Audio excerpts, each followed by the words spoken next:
માળિયાહાટીનામાં કોંગ્રેસનું યોજાયેલ સ્નેહ મિલન અને ખેડૂત સંમેલન।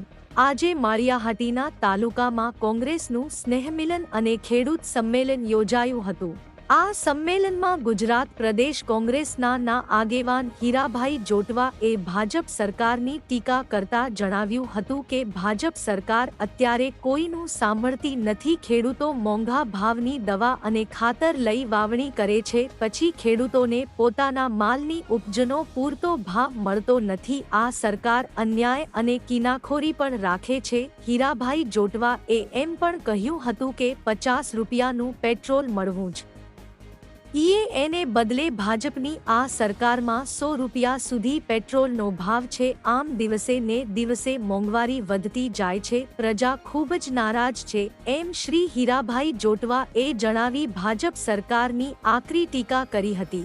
આ ખેડૂત સંમેલનમાં માજી ધારાસભ્ય બાબુભાઈ વાજા, જિલ્લા કોંગ્રેસ પ્રમુખ ભરતભાઈ અમીપરા, હરસુરભાઈ સિસોદિયા, દેવાભાઈ મોકરિયા, કાંતિભાઈ સોદરવા, રાહુલભાઈ બારડ, માલદેભાઈ પીઠિયા, સુધીરભાઈ પરમાર, શૈલેષભાઈ કગથરા, લાખાભાઈ સોલંકી, નારણભાઈ જોટવા સહિતના આગેવાનો હાજર રહ્યા હતા અને મોટી સંખ્યામાં તાલુકાભરમાંથી કોંગ્રેસના કાર્યકરોએ હાજરી આપી હતી।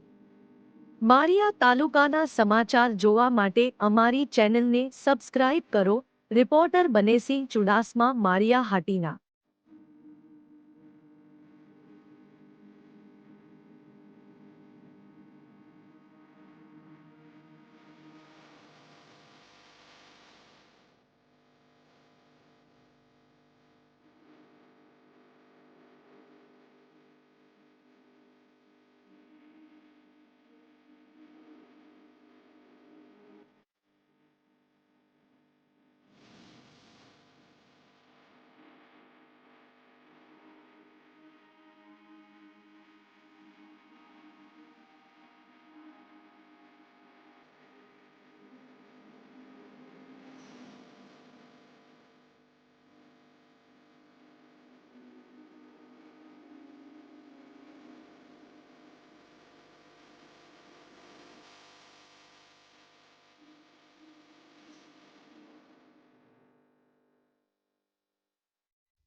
ગુજરાત પ્રદેશ પ્રમુખ આજ રોજ માળિયાહાટીના મુકામે તાલુકા કક્ષાનું સ્નેહ મિલન અને ખેડૂત સંમેલન ખૂબ મોટી સંખ્યામાં લોકોની હાજરી હતી।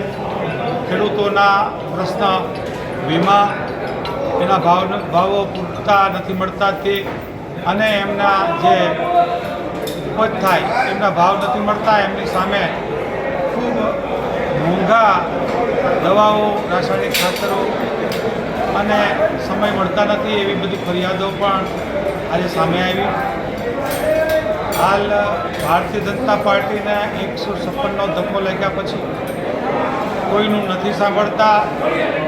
એકતરફી અન્યાય, કિનાખોરી, મોંઘવારી, રાજસ્થાનમાં 450માં બાટલો આપવો, ગુજરાત પાકિસ્તાનમાં હોય એમ 1100નો બાટલો આપવો, એ વખતે એમ કહેતા કે 400 રૂપિયાનો બાટલો મોંઘો પડ્યો હોય અને 1100નો મોંઘો નથી પડતો. 55 રૂપિયાનું પેટ્રોલ ડીઝલ 35માં મળવું જોઈએ એમ કહેનારા લોકો 100માં વેચે, એ પછી પણ એ લોકોને કંઈ સમજતા નથી. ત્યારે પ્રજા ખૂબ નારાજ છે, પ્રજાનો મૂળ બદલ્યો છે અને સમય આવતે બધા એનો જવાબ આવશે.